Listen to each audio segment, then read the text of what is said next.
जानकी महाबिना एको पल नहीं जी सकते जानकी महाबिना एको पल नहीं जी सकते एना नहीं कहो विजय ई गाछ के देखे छी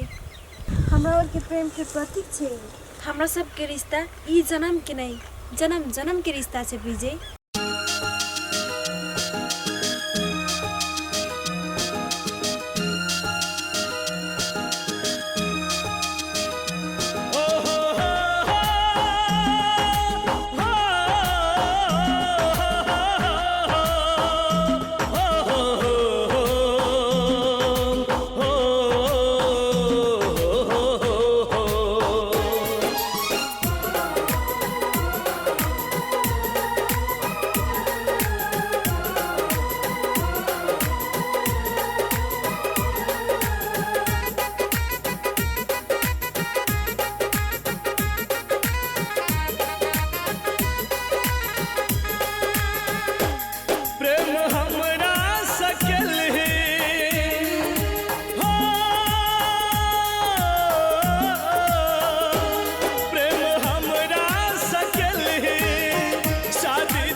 खुश रहा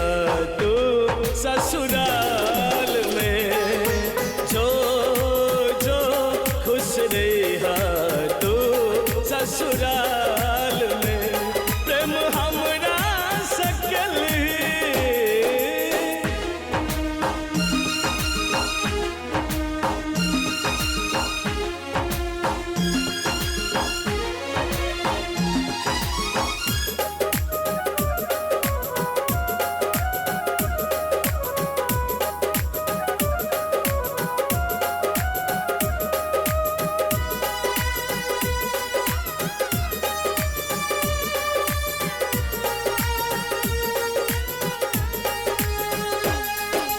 दर्द एहन दिल है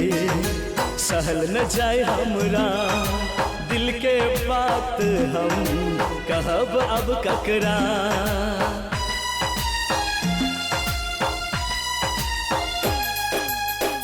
दर्द एहन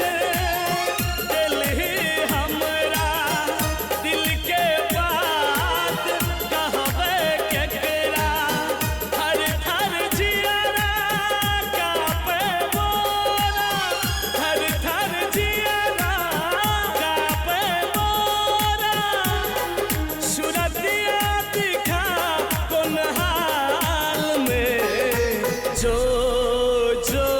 खुश रहा तू ससुराल में जो खुश रहा तू ससुराल में प्रेम हमरा सकल है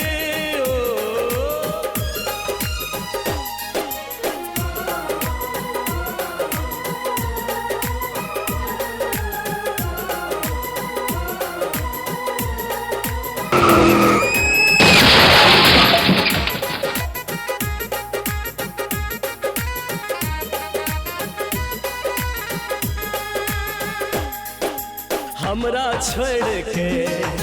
दोसर के संग जाए छी हाथ में मेहंदी दुश्मन के लगौने छी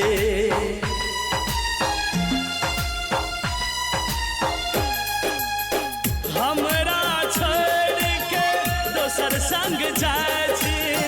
हाथ मेहंदी दुश्मन के लगौने छी दिल के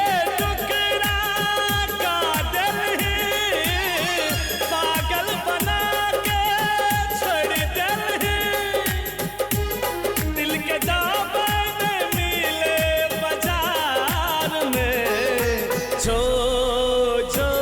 खुश रहा तू ससुराल में जो खुश रहा तू ससुराल में प्रेम हमरा सा तू किया के हमरा सब के रिश्ता ई जन्म के नहीं जन्म जन्म के रिश्ता छे विजय।